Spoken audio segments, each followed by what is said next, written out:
कि तो मुझे अब मैं क्या करूं। टिकट मिलती है लड़की को और फार्म भरता है बाप। और कौन सा बाप भैया? वो बाप जो सार्वजनिक मंच से कहता है कि मेरी उम्र हो गई है, मैं चुनाव नहीं लड़ना चाहता। मैं समझ सकता हूं आपकी सबक इनको सिखाना है, वो भी अंदर अंदर मार रहे हैं। वास्तविक का है और ये परिणाम बताएंगे। नहीं, घर की जिम्मेदारी भी हम जिम्मेदार आदमी के हाथ में सौंपते हैं, फिर ये ऐसा नौसी किया है उसके बयान आपको दर्शाते हैं। मैं क्या कहूं, मेरी उनसे कोई जाति दुश्मनी नहीं, क्योंकि इस चुनाव में मेरे पिता और वो प्रतिद्वंदी है, उनके बारे में कहना मेरा बनता है। मैं जब तक उनके बारे में नहीं कहूंगा, आप दो लोगों के बीच में मूल्यांकन कैसे करेंगे? मैं इसीलिए कहता हूं, आपने मुझे कभी किसी राजनीतिक मंच पर देखा है? नहीं, क्योंकि हम उस परिपाटी के पक्षधर नहीं है कि बाप अगर सांसद हो तो बेटे को भी राजनीति में ना। अरे धरती वीरों से खाली नहीं है, तो जाते जाते ऐसे को अपना उत्तराधिकारी बनाएगा जो लायक है, या फिर जनता तय करेगी कि उनका जनप्रतिनिधि कौन होगा। हम थोपने वाले लोगों में से नहीं है। अरे अनेकों विषय किस किस को मैं गिनाऊं। मैं भाजपा के लोगों का चश्मा उतारने आया हूं। घर का बेटा अगर नालायक हो जाता है तो दो झापड़ खींच करके देना बनता है। ये सरकार भी नालायक हो चुकी है, दो झापड़ इसको भी खींच के दो, ऐसा गिराओ कि इनकी अकड़ ठिकाने आ जाए।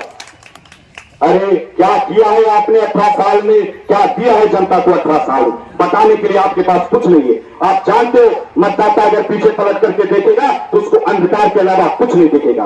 अरे हाल ही में पटवारी भर्ती घोटाला हुआ, 15 लाख रुपए देकर के नौकरी लगाओ। उन जब 3 मेरिट के बच्चों से पूछा गया, बताओ मध्य प्रदेश की राजधानी क्या है? अरे मैं दावे के साथ कहता हूं, बड़े बुजुर्गों और बच्चों से भी पूछूंगा तो वो भी बताएंगे जवाब भोपाल। अरे इस सरकार ने 15 लाख रुपए लेकर के ऐसे लोगों को नौकरी लगाई है। अब सोचिए, जो 15 लाख भर के नौकरी में लगेगा वो क्या 4 चक्की की गाड़ी से नहीं चलेगा? और जब 4 चक्की की गाड़ी से चलेगा तो क्या खेत में उतर के आपकी गिरदावरी और अनावरी करेगा? नहीं, ये जो फसल बीमा का पैसा है आपको कभी नहीं मिलेगा। इस सरकार की सोच गंदी है, इस सरकार को बदलना होगा। ये जो 17 तारीख है ये परिवर्तन की तारीख है, ये बदलाव की तारीख है, और ये क्रांति एकाएक नहीं उतरी।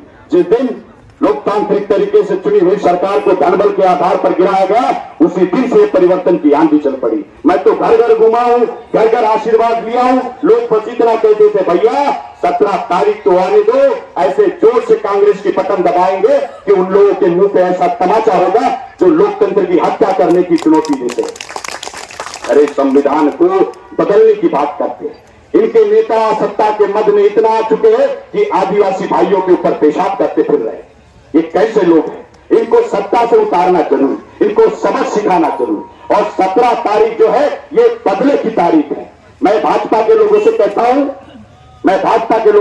हूं, आप वोट देना भाजपा को गिराने के लिए, और कांग्रेस के मित्रों से कहता हूं आप वोट देना कांग्रेस को बनाने के लिए।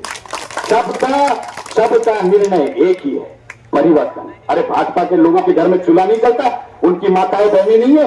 अरे वो भी जब 171 रुपए किलो की तुअर दाल खरीदती है, कलेजा उनका भी चलता है। जब वो 1150 रुपए का गैस का अंडा भराती है, कलेजा उनका भी चलता है। जब वो 80 रुपए किलो का प्याज और 60 रुपए किलो का टमाटर खरीदती है, तब कलेजा उनका भी चलता है।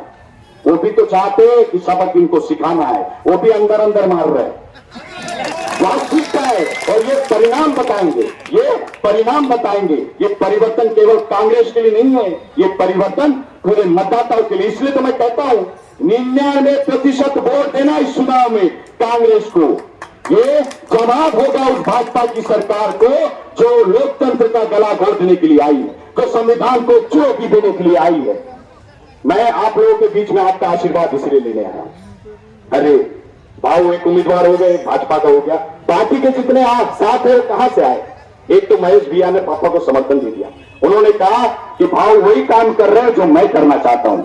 अरे भाजपा के लोगों से पूछना, गोवारी समाज ने आंदोलन किया था बालाघाट में, इन्होंने वादा किया था उनसे कि हम आपको एसटी का जाति प्रमाण पत्र देंगे। जब ये वोट मांगने आपके दरवाजे पे आएंगे तो इनसे पूछना हमारा प्रमाण पत्र कहां है? वो कहां है जिले का गौरी शंकर जिसने हमको वादा किया था? अरे गौरी शंकर जी, आपकी तो मुझे अब मैं क्या करूं। टिकट मिलती है लड़की को और फार्म भरता है बाप। और कौन सा बाप भैया? वो बाप जो सार्वजनिक मंच से से कहता है कि मेरी उम्र हो गई है, मैं चुनाव नहीं लड़ना चाहता। मैं समझ सकता हूं आपकी भावना को। आपको समय रहते एहसास हो गया कि अनुभा मुंजानी जी के सामने मेरी बेटी की जमानत जब्त होना तय है। चलो ठीक है, देर आए दुरुस्त आए, पर मैं कहता हूं धरती वीरों से खाली है। किसी कार्यकर्ता को उठाते और सामंत के साथ कहते कि आप बनो हमारे उम्मीदवार, आपको जिताने की जिम्मेदारी मेरी होती है। अरे क्या आप कांग्रेस को परिवारवाद की बात पढ़ाते हो? पूरा परिवारवाद कहीं समाया तो आपके बंगले में समाया। चुनाव आते पत्नी को जिला पंचायत, चुनाव आते लड़की को विधायक सांसद, चुनाव आते तो खुद लड़ लेते हो। अरे आपके घर में पोता पोती है, आपका बस चले तो संविधान बदल के उनको भी सरपंच बना दो। आप वो लोग हो। अरे भाऊ बड़े जतन से आपको मिला है, और जिस दिन भाऊ आपके हाथ से चला जाएगा उस दिन आपको पछतावा होगा। आपको पछतावा होगा कि हमारे बीच में एक नेता विकल्प बन करके आया था और हम सोचने में रह गए। भाऊ को जाने नहीं देना है, उसके हाथों को मजबूत करना है, भाऊ को इस क्षेत्र का विधायक बनाना है। क्योंकि 365 दिन में एक दिन जरूर आता है जब हमको नेता की जरूरत पड़ती है। अरे सांसद विधायक होने से कुछ नहीं होता। कई बार ऐसा हमने देखा होगा, आपके गांव में कोई सरपंच बनता है व्यक्ति, उसके कहने से सचिव कुर्सी नहीं छोड़ता, और कई ऐसे सरपंच बनते हैं जिनके आने पर जनपद का सीओ भी कुर्सी छोड़ता है। तो मेरा कहने का मतलब यह है, पद का प्रभाव नहीं होता, कैसा व्यक्ति उस पद पर बैठता है उसका प्रभाव होता है।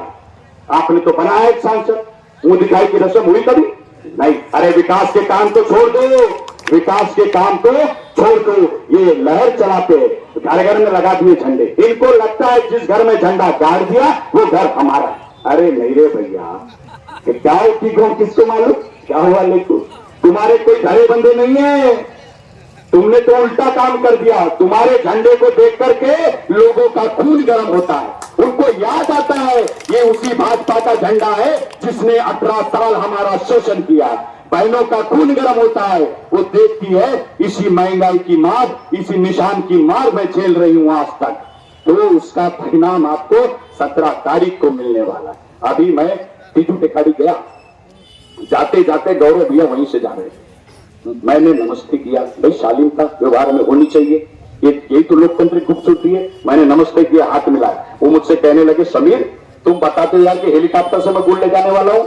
मैं हेलीकॉप्टर से थोड़ी ले जाने वाला हूँ, मैं एरोप्लेन से ले जाने वाला हूँ। मैंने ध्यान में दिया, मैंने कहा तो ठीक है, अगली बार मैं एरोप्लेन बोल दूंगा। अरे भैया एरोप्लेन, हेलीकॉप्टर तो फिर भी ठीक था। एरोप्लेन को दौड़ने के लिए रनवे लगता है, रनवे का सर पे बनाओगे और उसको कहां उतारोगे? लोगों के सर पे या उनके मकान पे? ये आपकी सोच बताती है भैया। अभी आपको संघर्ष करना पड़ेगा, आपको गांव का पंच बनना पड़ेगा, सरपंच बनना पड़ेगा। जब आप अनुभव और संघर्ष में तपोगे तब नेता होने के लायक बनोगे। समय की मर्यादा है, समय कम हो रहा है दोस्तों, लेकिन आप लोगों के बीच में अपील करने आया हूं। 17 तारीख को पंजे की 4 नंबर की बटन इतनी जोर से दबाना कि बाजे गाजे के साथ ये भाजपा की 18 साल से सत्ता में काबिज सरकार रवाना हो जाए। नमस्कार, धन्यवाद।